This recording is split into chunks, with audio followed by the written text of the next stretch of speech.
మే 13వ తారీఖు మంగళవారం రోజున మేషరాశి వారికి ఒక పెద్ద గండం అనేది సాయంత్రం 6 తర్వాత రాబోతూ ఉంది. నన్ను నమ్మి ఇలా తప్పించుకోండి.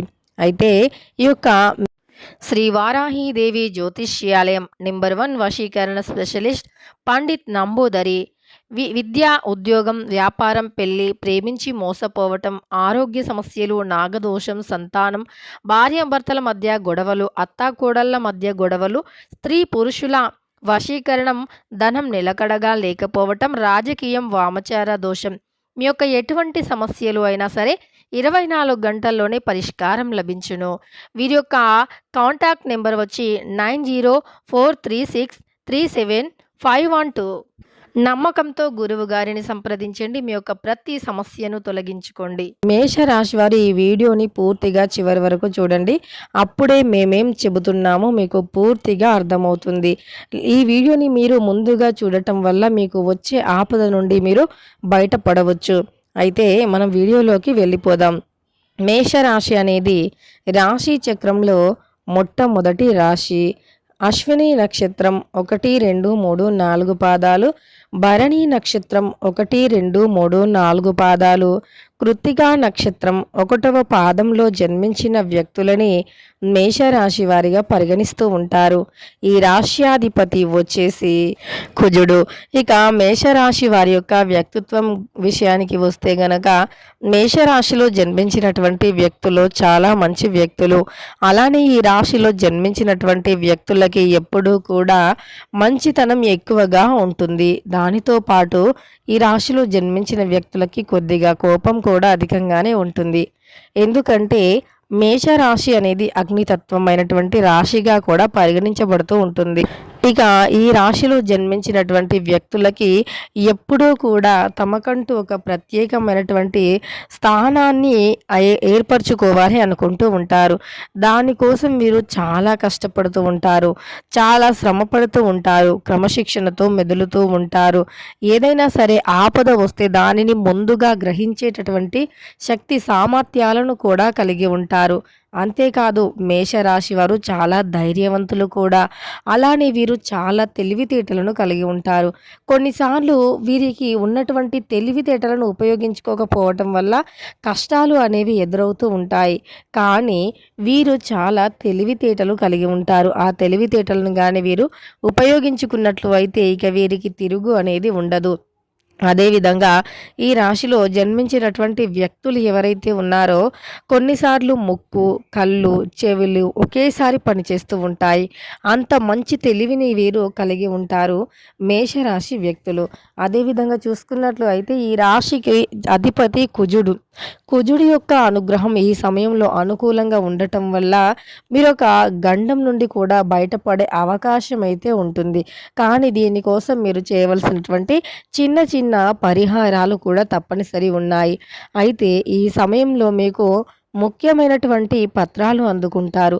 ప్రయాణికులు చాలా జాగ్రత్తగా ఉండాలి. ముఖ్యంగా ప్రయాణం చేస్తున్నటువంటి వ్యక్తులు చాలా జాగ్రత్తగా ఏకాగ్రతతో బండిని నడపడం కూడా అంటే వాహనాలను నడపటం చేయాలి. అదేవిధంగా విలువైనటువంటి పత్రాలు అందుతాయి.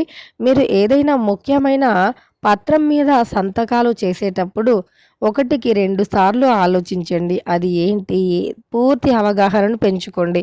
ఒకవేళ మీకు అవగాహన అంటే లేకపోతే చదవడం రాకపోతే ఇతరులను అంటే చదివించి చేసి ఆ సంతకాలను పెట్టడం అనేది ముఖ్యమని చెప్పుకోవచ్చు.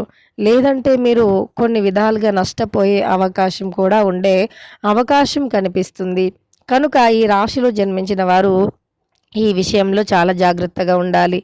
ఎందుకంటే మీ శత్రువులు ఎవరైతే ఉన్నారో మీ నుండి సంపదను, ఆస్తిని ఏదో ఒక రూపంలో లాక్కోవాలి అని చూస్తూ ఉన్నారు. అదేవిధంగా మీ యొక్క సొంత ఆస్తి అయినప్పటికీ వారు ఏదో ఒక రకంగా ఆ ఆస్తిని ఇతరుల సొంతం చేసుకోవాలి అని చూస్తూ ఉన్నారు. అంతేకాదు మీకు సొంతం అనుకున్నది ఏదైనా సరే కేవలం ఆస్తి కాకుండా, డబ్బులే కాకుండా ఉద్యోగ పరంగా కావచ్చు, వాహనాల పరంగా కావచ్చు, ఇలాంటివి కూడా మీవి అయినప్పటికీ వారు తీసుకోవాలి, లాక్కోవాలి అని చూస్తూ ఉన్నారు. అయితే మీది అనేది ఎప్పుడు మీ సొంతం కావాలి, మీ దగ్గరే ఉండాలి అంటే గనక ముఖ్యంగా నవగ్రహాల పూజలు చేయండి. కుజునికి ఇష్టమైనటువంటి ఎర్రని పుష్పాలను సమర్పించి కుజ పూజలు చేయండి. కుజ గ్రహానికి పూజలు చేస్తే గనక ఇక కుజుని యొక్క అనుగ్రహంతో మీకు రాబోయే ఆపదలు ఆగిపోతాయి. అంతేకాకుండా రాబోయే ఆపదల నుండి బయటపడతారు.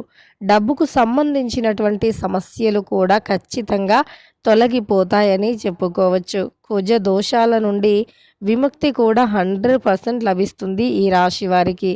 ఇక ఇలా ఈ రాశిలో జన్మించినటువంటి వ్యక్తులకి అయితే గోచారం చాలా అంటే చాలా అనుకూలంగా ఉంది అని చెప్పుకోవచ్చు. అనుకూలమైనటువంటి ఫలితాలు కూడా ఉంటాయి. కొంచెం జాగ్రత్త తీసుకుంటే ప్రతి దానిలో కూడా తెలివిగా ఆలోచించి తప్పించుకోవడానికి ప్రయత్నించండి. తెలివితేటలను ఈ సమయంలో ఉపయోగించండి. అయితే మీకు ఉన్నటువంటి సమస్యలు అనేవి తొలగిపోయే అవకాశం ఉంటుంది. మీరు ఎంత తెలివిగా ప్రవర్తిస్తే మీ యొక్క తెలివిని ఉపయోగిస్తే అంత బాగుంటుంది. కొన్నిసార్లు మీరు తెలివితేటలను ఉపయోగించకుండా, ఆలోచించకుండా ఆవేశంలో నిర్ణయాలను తీసుకుంటూ ఉంటారు. ఇలా మీకు ఆవేశంలో నిర్ణయాలను తీసుకోవటం వల్ల ఇక ఈ రాశి వారికి ఈ విధంగా ఉంటుంది. ఖచ్చితంగా కూడా వీరు ఇంకా ముందుకు సాగిపోవాలి. వీరి జీవితంలో విజయాలు అనేవి ఇంకా ఇంకా రావాలి అంటే గనక వీరు ఇష్టదైవ ఆరాధన ఖచ్చితంగా చేయవలసి ఉంటుంది. అయితే మీకు రాబోయే ఆపద ఏమిటి అంటే గనక మిమ్మల్ని ఎవరైనా వ్యక్తులు మోసం చేయటానికి చూడవచ్చు. మోసం చేసేటటువంటి వ్యక్తులు ఏ రకంగా అయినా మోసం చేయవచ్చు. మీరే చాలా జాగ్రత్తగా ఉండాలి. ఎలాంటి ప్రలోభాలకి లొంగకూడదు. మీకు ఏదైనా ఒక కాల్ వచ్చింది అనుకోండి, అందులో ఇంత డబ్బుని కడితే మేము ఇంత డబ్బు మీకు ఇస్తాము అని అంటే గనక మీరు ఒక్క రూపాయి కూడా ఎవ్వరికి ఇవ్వకూడదు. ఒకవేళ ఇస్తే గనక మీకు ఖచ్చితంగా మళ్ళీ ఆ డబ్బు తిరిగి రాదు. కనుక మీరు ఈ ఒక్క విషయంలో మాత్రం చాలా జాగ్రత్తగా ఉండటం చాలా అవసరం. ఈ విషయంలో గనక మీరు జాగ్రత్తగా ఉంటే ఇక మీకు తిరుగులేని ఐశ్వర్యం వస్తుంది. ఆకస్మిక ధనలాభం వస్తుంది. కానీ మీ దగ్గర ఉన్న ధనాన్ని మాత్రం మీరు పోగొట్టుకోవద్దు అంటే గనక ఖచ్చితంగా ఈ యొక్క నియమాలను పాటించాలి. మీ దగ్గర ఉండేటటువంటి డబ్బులను మాత్రం ఇలా ఫోన్ కాల్ ద్వారా కానీ, ఆన్లైన్లో పెట్టుబడులు వంటి వాటికి కానీ మీరు అస్సలు లొంగకూడదు. డబ్బు విషయంలో మీరు చాలా జాగ్రత్తగా ఉండాలి. డబ్బు అనేది చాలా కష్టపడి సంపాదించుకుంటాం కనుక ఆ డబ్బుని మనం కష్టపడి సంపాదించుకున్న దాన్ని అతి తెలివితో మనం చాలా జాగ్రత్తగా కాపాడుకునే బాధ్యత కూడా మనపైనే ఉంటుంది. కనుక జాగ్రత్తగా ఉండాలి. అయితే ఈ యొక్క మేషరాశి వారికి ఈ విధమైనటువంటి సమస్యలు వచ్చే అవకాశం అయితే కనిపిస్తుంది. డబ్బుకు సంబంధించినటువంటి సమస్యలు వచ్చే అవకాశం కనిపిస్తుంది. కనుక మేషరాశి వారు ఈ విషయంలో చాలా జాగ్రత్తగా ఉండాలి. ఇక మీరు ఎలాంటి ఆపదల్లోకి చిక్కకుండా, ముఖ్యంగా డబ్బుకు సంబంధించిన ఆపదల్లో చిక్కకుండా ఉండాలి అంటే గనక మీరు ఖచ్చితంగా జాగ్రత్తగా మీ జాగ్రత్తలో మీరు ఉండవలసి ఉంటుంది. ఇక తెలుసుకున్నారు కదా, మే 13వ తారీఖు మంగళవారం రోజున మేష రాశి వారు ఎలా ఉండాలి, ఏ విషయంలో జాగ్రత్తగా ఉండాలి అని. ప్రయాణాల్లో కూడా చాలా జాగ్రత్తగా ఉండాలి. ఎదుటి వ్యక్తులతో మాట్లాడేటప్పుడు కూడా చాలా జాగ్రత్తగా వ్యవహరించవలసి ఉంటుంది. ఇక వీడియో నచ్చితే గనక లైక్ చేయడం మర్చిపోకండి. ఇలాంటి ఎన్నో వీడియోస్ కోసం ఛానల్ని తప్పకుండా సబ్స్క్రైబ్ చేసుకోండి.